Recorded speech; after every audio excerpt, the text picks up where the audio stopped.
Friends, 31st day of war in Ukraine.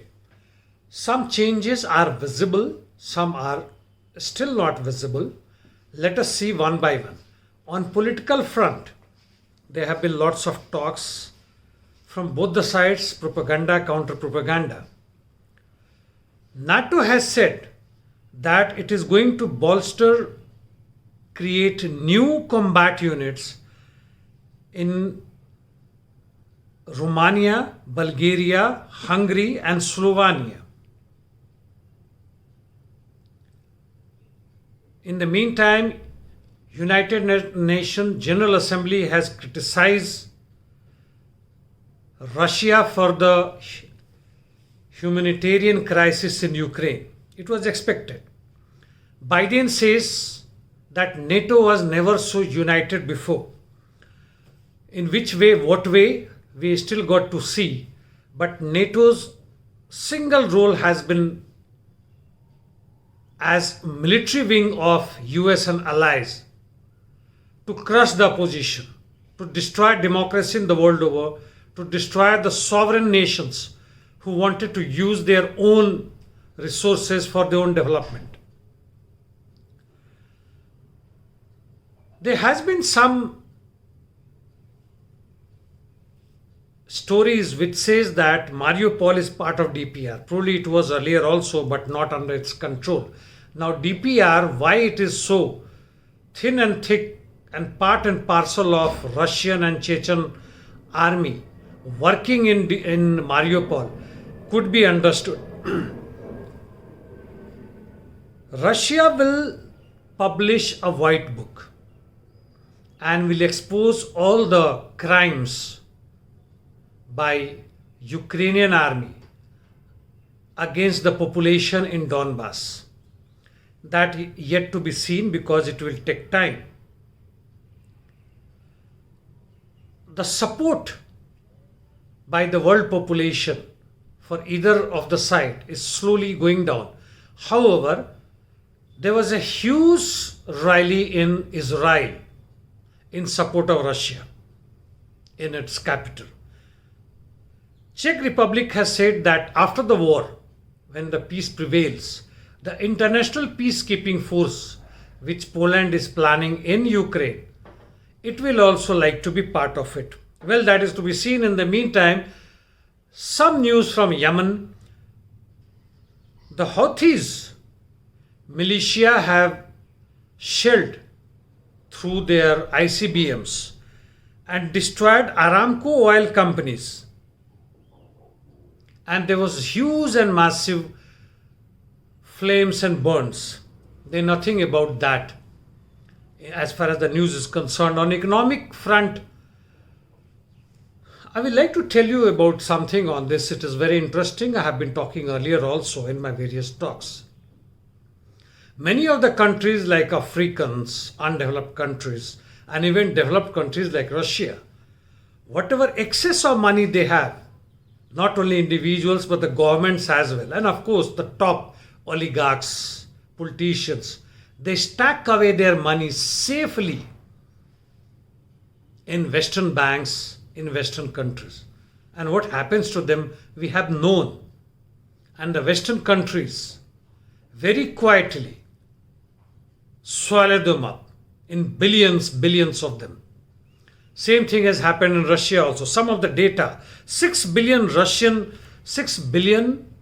US dollar worth Russian assets Switzerland has frozen. By the way, Biden has agreed that whatever economic sanctions have been levied on, forced upon Russia, the effects are also counter-effective and yet to be seen what are its effect. One effect is clear, which I am just talking about. 2010 onwards, Russian budget was in surplus. That means whatever the revenue it had, it could not spend or did not spend. And it has an excess of $643 billion by February 2022. That means just before the war. And half of it, approximately $300 billion,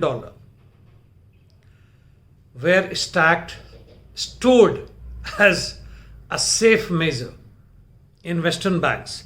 and that has been frozen by the West, which may not be returned to Russia forever in the name of the arms and ammunition it has supplied to Ukraine, and its own economy has been destroyed in Ukraine. That is to be seen. UK has frozen 2 billion Venezuelan gold reserve in its bag. Same thing with Iranian. 40 years, since 40 years, billions worth. They've taken it over. Why? Just simply because it comes under them. We know about Libya. And that is the nature of these imperialist powers. These people who have stored there, kept there as a safety measure, you think it is their hard-earned money? It's the people's hard money, working class hard money, which these oligarchs, capitalist class financiers, when they plundered, including Russian oligarchs, in form of yachts and other things, which is now being plundered back by the Western imperialists. And there will be no data on that. Most of the data will not come to us. This lesson has been since ages, decades, yet no one learns. Indian banks are being plundered in billions by various bankers, financiers. They're running away.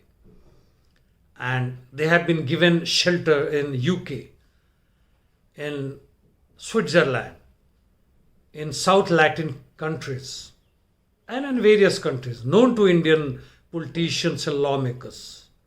In fact, they give some portion of it, 10% or something, to them. Enjoy.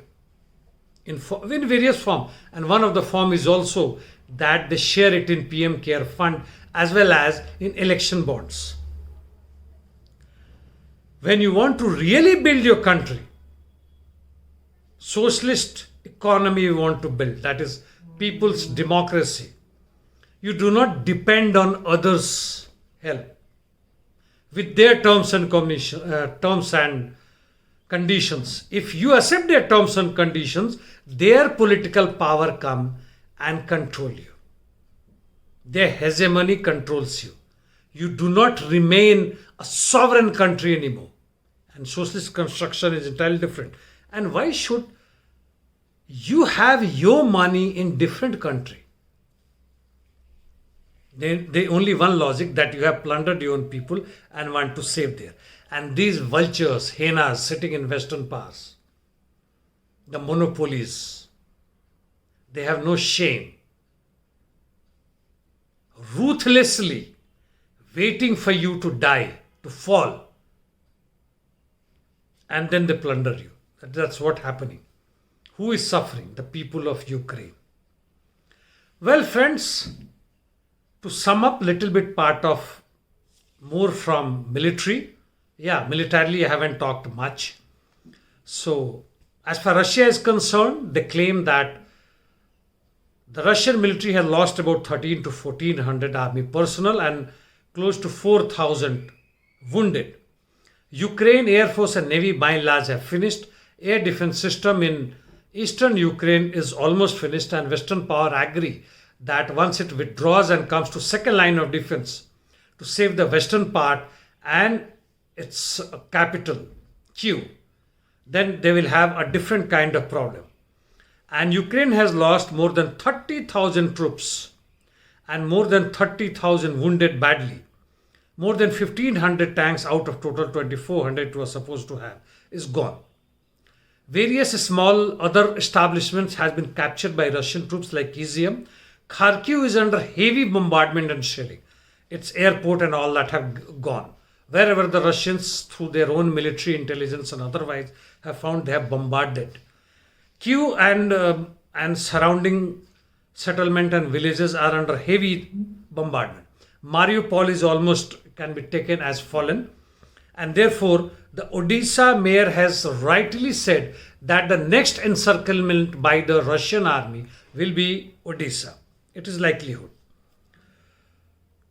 Bayraktar, it is supposed to be UAVs which Ukrainians had 36, that is combat aerial vehicles created by Turkish, very powerful weapon. 35 have been destroyed out of 36. You can imagine. And the retreating Ukrainian army have destroyed 127 bridges out of 130 or so wherever they have withdrawn. They do not want the Russian army to continue marching forward like initially it happened. Defense of Russia, Ministry of Defense of Russia claims that Ukraine is not left with any reserve possible. And same way the destruction as far as concerned Makarov near Kyiv, which Ukraine has claimed that it has retaken, it was a false flag. Vinnytsia, which we had heard about 2 weeks back, its airport and all that was bombarded. In Lviv, western Ukraine is again bombarded badly. Chernihiv is all artillery and other whatever defense it has, it is destroyed. Well, to conclude, Russia announces that its second phase of, a rather new phase of special military operation starts today. Still yesterday, it was a first phase, and in which its main attention will be Donbass. And of course, we can say that southwest as well as Kyiv will be part of this second phase. West Ukraine, it is not talking except bombarding once in a while here and there wherever it gets the information. That is to be seen. LPR, as far as the first phase is concerned, it says that Lugansk is free of foreign occupation almost by 93%, and DPR, as I said, it claims that close to 70% of Mariupol is free. And both of them claim that trophy tanks, that whatever they have seized from Ukraine with the help of Russian army, they have 113 of them. An anti-tank system, not tank missile system, 138. It is huge. And the entire process of so-called denazification seems to be merged with demilitarization. And demilitarization does not mean only the Azov battalion and national battalion, but it is Ukrainian army. And what is Ukrainian army now? It is, as the war is progressing, we can be sure that it is part of NATO. With the face of Ukrainian army, Ukrainian military of course is there. Last about 8 years or so, groomed, trained, supplied with the NATO and American army to take care of their interest, including that of European Union, of chemical plants, biolabs. We know they existed irrespective of how much they deny. Nuclear facilities which were enriching uranium for them, for cheaper energy resources and sources, gas and oil supplies, grains, cheaper grains, whatever. It was totally controlled by NATO headquarters as well as Washington.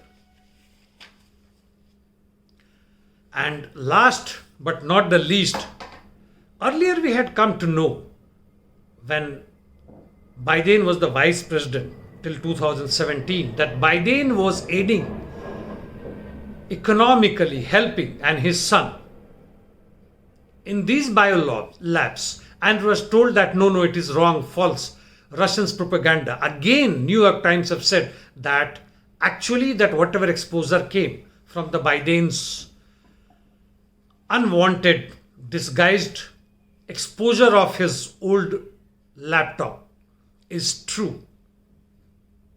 Victoria Nuland, what she had told earlier and was told no, what she said was wrong and misrepresented by Russian propaganda machinery. Now we know. An entire Western media and NATO, they have stopped this propaganda, if it is Russian, on social media and elsewhere, wherever they can control, not letting it out. There has to be some fire behind this smoke. These guys were having biolabs. And now since they have fallen under Russian army, Biden is shouting with full blast that Russia is likely to use chemical weapons against Ukrainian army. And if it does so, they will counterattack or do something. Let us see, friend, these are part and parcel of all the wars. It is not, do not think this is mother of war. Mother of war is war between capital and liver power of the world. Thank you, friends.